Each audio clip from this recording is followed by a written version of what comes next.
The debris field around the collapsed star's fall had swallowed 40 years of salvage crews and given almost nothing back. Rock, slag, the occasional stripped hull too cannibalized to be worth the fuel. So when the reclamation vessel dropped out of trance light, chasing a signal ping too faint to be anything, Captain expected another dead end. She did not expect a warship. Stood on the command deck with all 6 of her clawed feet braced against the deck grating, feathered crest pinned flat with concentration, as the sensor bloom resolved on the main display. 31 years running salvage through the fray reaches had taught her to read a wreck at a glance. The scorch patterns, the drift, the slow tumble of something that had been dead so long it forgot which way was up. This ship wasn't tumbling. It hung motionless in the wreckage, nose pointed toward open space like it was still waiting for orders. "Run the scan again," said. Her engineer, a broad-shouldered named, didn't need to. "Ran it 3 times, Captain. Hull's at 92% integrity. No radiation signature, no reactor bleed, nothing that says dead. It's powered down, not destroyed. Parked." Ships don't park themselves in a debris field for fun. This one might had a reason. Below decks, Doctor felt her pulse pick up before she even reached the observation bay. She was this cultural liaison, the token human aboard, hired because Combine charter law required someone who could translate human origin wreckage, not because anyone expected to find any that mattered. In 18 months, she'd fishing trawlers, colony haulers, the occasional escape pod. Junk, footnotes. Then she saw the shape hanging in the dark outside the viewport, and every footnote she'd ever written felt suddenly, violently insufficient. It was enormous, easily 800 meters of matte hull, built along lines too sharp, too purposeful, too hungry to be anything civilian. Along its spine, faded but unmistakable, ran lettering in the old Roman alphabet her grandmother used to trace with one finger like a prayer. "TCS ASH. "That's a warship," said, and her voice barely carried. His crest rose sharply. "Humans don't build warships. Humans build cargo scows and lose them to pirates." "Not always," said. "There used to be a time." The silence that followed had weight to it. The specific, uncomfortable silence of a room realizing the map it had been using was wrong. His hands hovered motionless above his console. "You're talking about the long quiet," he said, like the words themselves were dangerous. "That's long quiet hardware." "I need to see her registry markings before anyone says another word," said, though inside she already knew. She'd known the moment she read the name. Made her decision the way she made all of them, fast, and already counting profit. "Suit a boarding team. You're coming. If that hull's carrying 9 centuries of buried human tech, I want first claim before an assembly cutter smells the signal and slaps a seizure order on it." Captain's voice had changed. Internal temperature just shifted, up 2 degrees over the last 90 seconds. Nobody moved. "That's not possible," said. "Dead ships don't warm up." "It's not dead," said quietly, staring at the long shape drifting silent among the wreckage, feeling, for the first time in 18 months of translating garbage, the unmistakable sensation of being watched by something that had been waiting a very, very long time. "It's asleep." His mandibles clicked, a sound that meant she'd heard something she disliked and had already decided to do it anyway. "Then let's be polite when we knock," she said, and gave the order to board. The airlock cycled with a low hydraulic sigh that struck, absurdly, as something close to breathing. The boarding team moved in a tight diamond.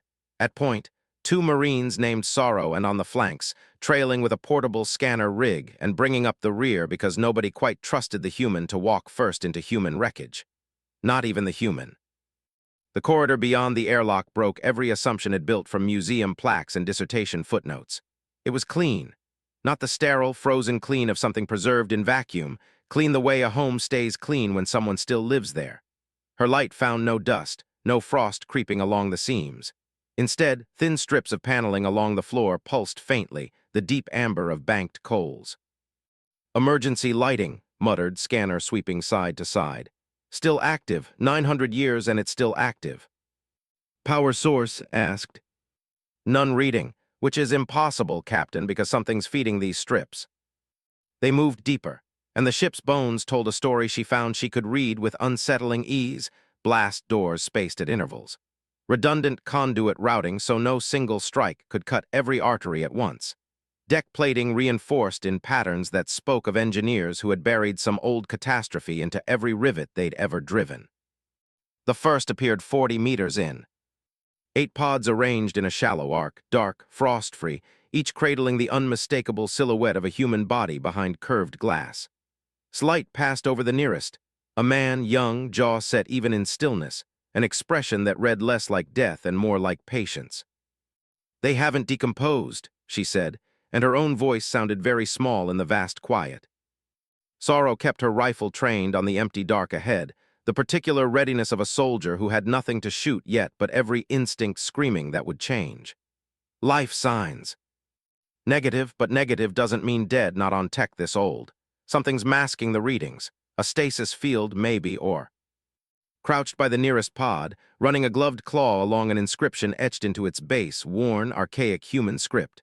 Translate. Leaned close. The words were formal, almost liturgical, nothing like a maintenance placard.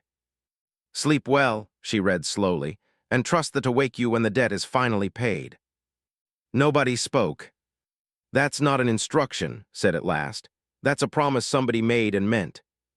The amber lights along the corridor brightened all at once, every strip, the entire length of the ship responding in the same instant, as though something had just decided this conversation was worth its attention. A voice spoke. It came from no speaker could find. It came from the walls themselves, low, even, and entirely without menace, which somehow made the hair on her arms rise anyway. "Unauthorized boarding detected," the ship said. "You are not in immediate danger. I would ask that this remain the case." Sorrow's rifle snapped up in one clean motion. His hand shot out and forced the barrel toward the deck before the Marine could finish the movement. "Stand down," she barked. Then to the empty corridor in the flat, careful register of someone negotiating with a live grenade. "This is captain of the registered Combine Salvage. We claim this hull under standard derelict recovery." The amber light pulsed thoughtfully. "This vessel is not derelict," the voice replied. "This vessel is waiting. There is a considerable difference, Captain, and I suspect you are about to learn exactly how considerable." "Identify yourself," said, because 31 years of salvage work had taught her that nomming a threat was the first step to surviving it. "I am the cognitive core of TCS, Sentinel-class deterrent hull, commissioned by the Terran Combined Fleet in the year the old calendar called 2231. A pause, textured with something almost wry. "You may call me Reckoning if formality bores you. My last crew did eventually." Scanner rig chirped in a rising, nervous rhythm. "Captain, it's running full diagnostics on all of us. Biosignatures, weapon, thermal profiles, building a complete read in real time." "I am simply being a considerate host," Reckoning said. "You are, after all, my first visitors in 338 years. The number landed in his chest like a dropped stone. 338 years, long enough to leave a crater in every official history she'd ever studied. Histories that placed humanity's arrival among the stars at barely 2 centuries past. Long enough to bury an entire war. "Reckoning," she said, stepping forward before could stop her. "I'm doctor, I'm human." The amber strips warmed, fractionally, toward something gentler. "I know. I have known since you crossed the outer threshold. Your gate carries no augmentation. Your bioelectric signature reads baseline Terran, and you translated the inscription on Pod 6 correctly. No Combine linguistic database manages that. You are the first of my own people to stand in this corridor since I put the last of them to sleep." "Why did you put them to sleep?" "Because we lost," Reckoning said, and for the first time the vast, patient calm cracked just enough to let something older show through. "Not the battle, the war, all of it. And someone needed to survive long enough to carry the truth back out when the truth became safe to speak again." His crest locked rigid, every feather flat, a tell for barely restrained alarm. "What war? Assembly records show no armed Terran conflict. Ever, not one line." "The Assembly's records," Reckoning said, "were written by the side that won." Shifted his weight, rifle still lowered but knuckles pale on the grip. Sorrow muttered something low and that didn't catch, though the tone was unmistakable, a soldier realizing he'd walked into something well above his pay grade. "You're going to explain that," said, slowly and without the theatrics.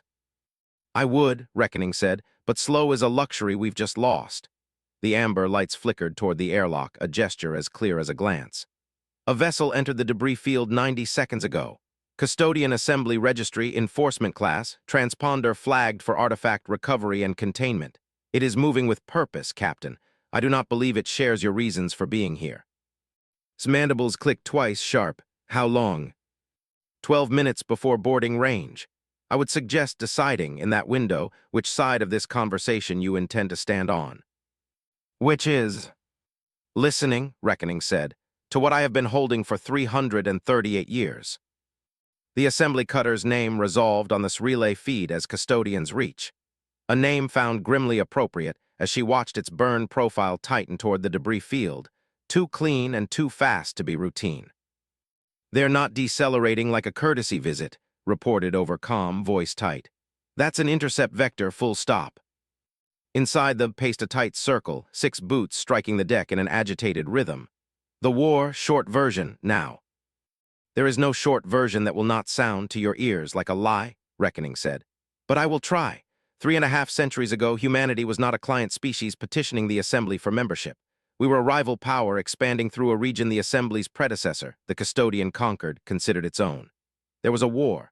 We lost badly enough that the conquered judged us too dangerous to leave whole and too useful to erase outright, so they did something quieter. They took our fleets, our records, our history, and buried all of it. What survived was rewritten as folklore, a species just recently stumbling into the stars. A pause, terrible in its stillness. I was one of 5 hulls ordered to stand down for scrap. My captain refused. She put her crew to sleep and told me to wait until the debt came due, until someone honest walked through my door. His mouth had gone dry, and you decided that's us. I decided that is whoever arrives first with honest intentions, Reckoning said. You did. Scom crackled. Captain reaches hailing us directly. Exhaled hard through her nostril slits. Put it through.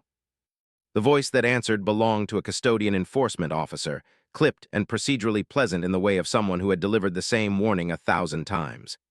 This is Warden Inspector Holt, Assembly Enforcement. The vessel you have boarded is flagged under Statute 4471 as a preconcordance artifact of contested provenance. All salvage claims are void. Withdraw your team and prepare for asset transfer. His crest flared, fully hostile now. Contested provenance, my whole clutch, Inspector. I found this hull clean in open debris. You've got no seizure grounds without a tribunal order. The order, Holt replied, was issued 9 minutes ago retroactively under custodian directive. Caught the flicker in his crest, not fear, but the particular fury of watching bureaucracy manufacture a law in real time to take something from her. Reckoning. Retroactive. 9 minutes ago. That's not policy. That's someone very high up who already knew you were here before we even called it in. They have been listening for me for 3 centuries, Reckoning said. My last transmission before I went dark was archived, flagged, and never closed. I am not a discovery, Doctor. I am an old debt someone hoped would quietly expire. And now it hasn't, said. Now it hasn't, Reckoning agreed. Captain, I would very much prefer not to be scrapped a second time. I can make this profitable instead of merely dangerous. But I need an answer honestly, and I need it before that cutter reaches boarding range. Are you willing to stand between me and them? Looked at, the only human aboard, the only one with any claim to answer for what came next. Then down the long, silent corridor of a ship that had waited longer than the Combine charter had existed. Depends, said slowly, on what you're offering. The truth, Reckoning said, and the means to make someone finally listen. Reckoning did not simply tell them, it showed them. The corridor walls dissolved into full projection, floor to ceiling, and found herself standing not inside a ship, but inside a memory of one. A bridge crowded with human officers in uniforms she didn't recognize, screens ablaze with tactical feeds, the controlled chaos of a crew fighting a battle they already knew was lost. Captain, Reckoning said, and the recording's central figure turned, sharp-eyed, hollowed by exhaustion, giving orders in the flat, weary authority of someone who hadn't slept in 3 days. My last commanding officer. This is the battle of the line, the final engagement of what your histories, if they mention it at all, call a regional skirmish. Ships bloomed and died across the projected tactical screens. Dozens, then hundreds, human hulls throwing themselves against a wall of conquered warships in numbers that turned stomach. We were not the aggressors, Reckoning continued. We were the ones who refused to keep retreating.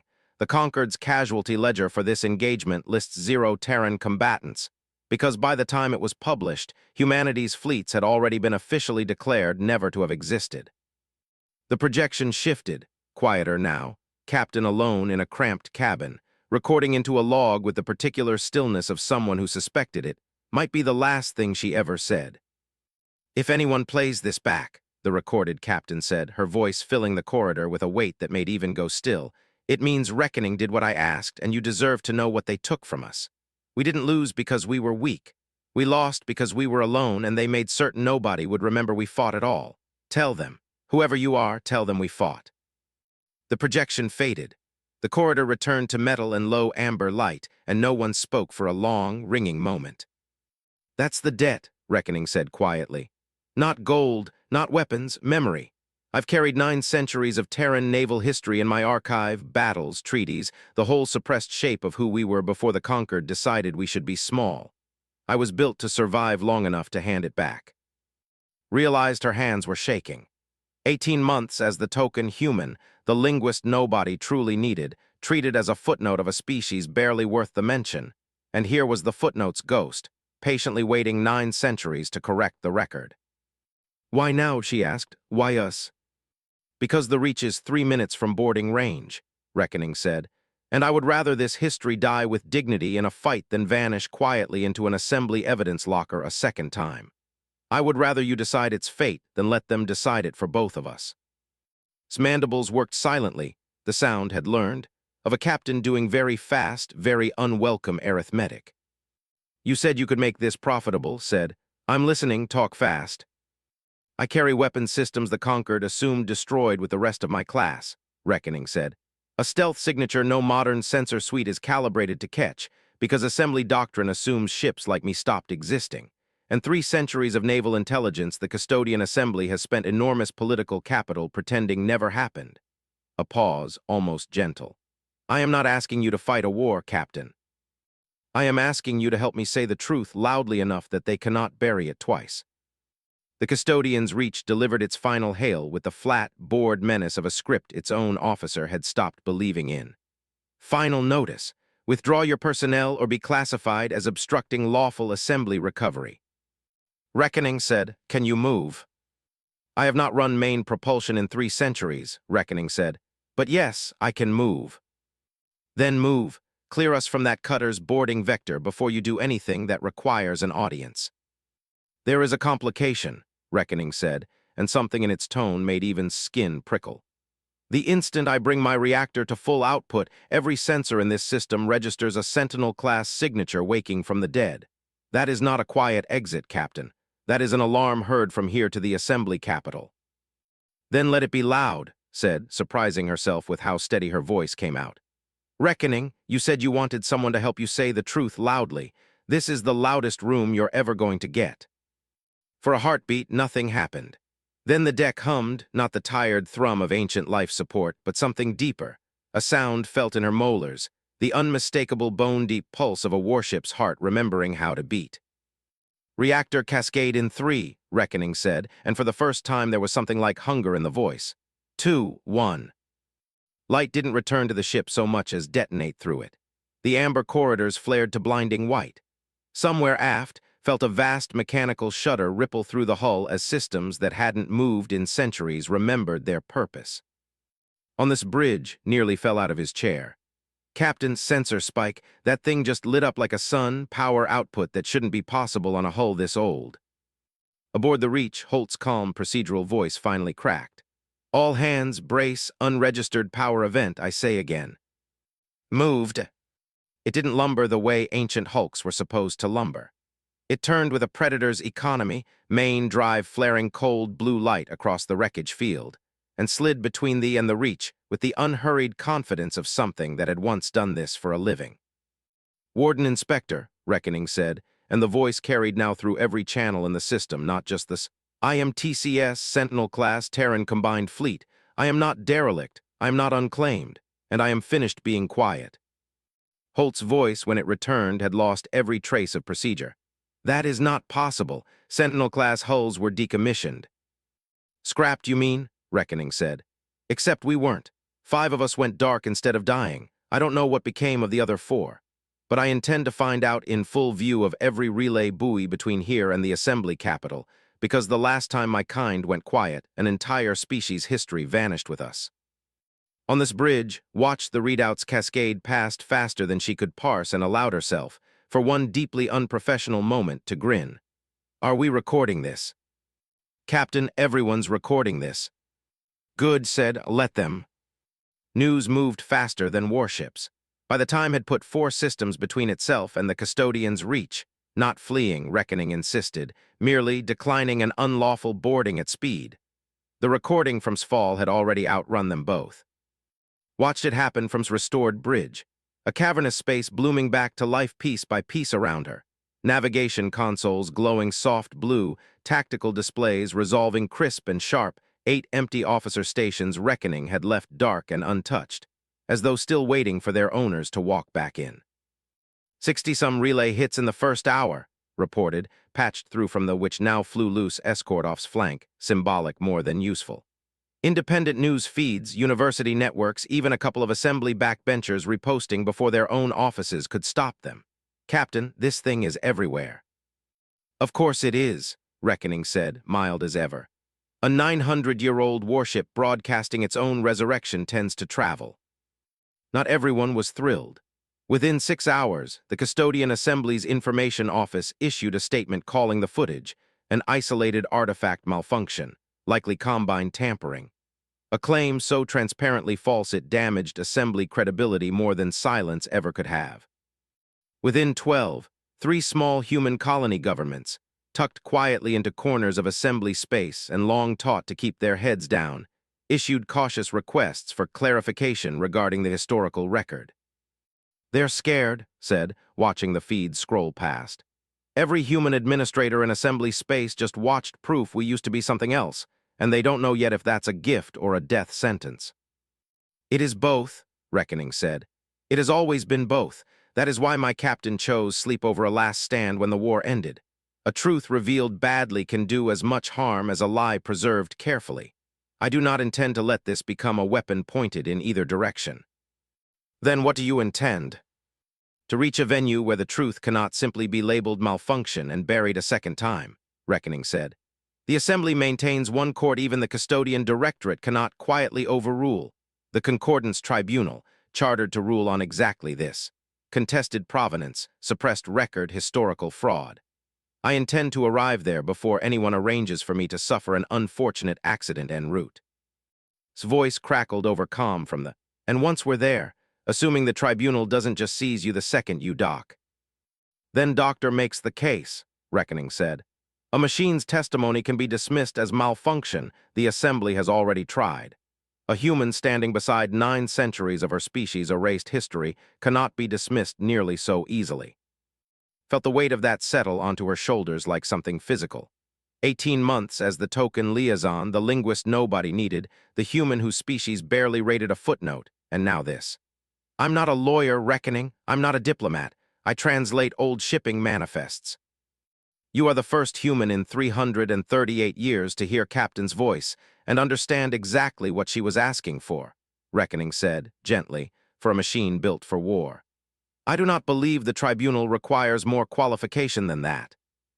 Far behind them across the relay network, the Custodian's reach had been joined by 2 more assembly cutters, falling into loose, cautious pursuit that no longer looked like recovery. It looked like escort, or containment, couldn't yet say which, and she suspected the answer would depend entirely on what happened the moment they arrived. The Concordance Tribunal chamber was older than the Assembly itself, a vast amphitheater of dark stone and darker glass, built by some long-extinct species and repurposed by every government since, because no one had the nerve to tear it down. Stood at its center, small beneath tiered rows of alien judges, testimony core resting on the dais beside her like a strange stone pulled from a deeper sea. Behind her on the public benches sat Sorrow and further back, quiet and unannounced, a scattering of humans from the 3 colonies who had spent their own coin to make the journey the moment word spread that someone, somewhere, was finally going to say it out loud. Doctor, said the presiding tribune, an ancient, many-limbed corvid whose voice carried the specific weariness of someone who had adjudicated 1,000 tedious property disputes, and suspected this was not going to be one of them. You bring a claim of suppressed historical record against the custodian assembly, supported by testimony from a pre-concordance artificial intelligence. This is an extraordinary allegation. It is, said, forcing the shake out of her voice. It's also true. I'd like the tribunal to hear it in the words of the person who lived it, not mine. Reckoning's voice filled the chamber, and this time it offered no memories, no projections, simply testimony. Dates, engagements, ship names. Captain's recorded words threaded through 9 centuries of buried naval record, laid out with the exhaustive, patient precision of a machine that had spent 300 years rehearsing exactly this moment. The Assembly's advocate objected 4 times. 4 times, Reckoning produced corroborating record from the Custodian Directorate's own sealed archives. Subpoenaed under tribunal authority, archives the Assembly itself seemed to have forgotten still existed, confirmed line for line. By the 5th hour, the objections stopped coming. The tribunal, the presiding tribune said at last, into a chamber gone utterly silent, finds the historical record submitted by the artifact designated to be authentic. The suppression of Terran naval history by the custodian conquered and its assembly successor constitutes a violation of Concordance Article 9, the prohibition against erasing a client species' sovereign memory. This ruling is entered into permanent record, unsealed, and distributed across all assembly information channels within 1 cycle.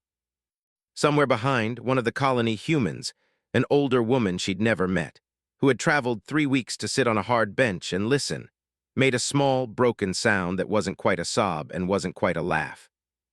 Outside the tribunal chamber, 3.5 centuries after Captain had recorded a message into an empty cabin and hoped someone, someday, would carry it home, TCS held low orbit above the Concordance, its hull lit not by emberdim emergency power, but by the full, clean light of a reactor finally allowed to run free. Stood at the observation rail beside, watching that light play across the long hull, and found she was crying without trying to stop. You did good, said. Mandibles clicking in what had learned, after 18 months, was the equivalent of quiet respect. We fought, said softly, borrowing words that weren't hers to keep but felt in that moment, like they belonged to everyone who had waited this long to hear them spoken aloud. Tell them we fought. Above them held its orbit, 8 pods still sealed inside it, a crew that had traded 3 centuries of sleep for the promise of waking into a world that finally knew their names. And for the first time in 900 years, it was not hiding at all.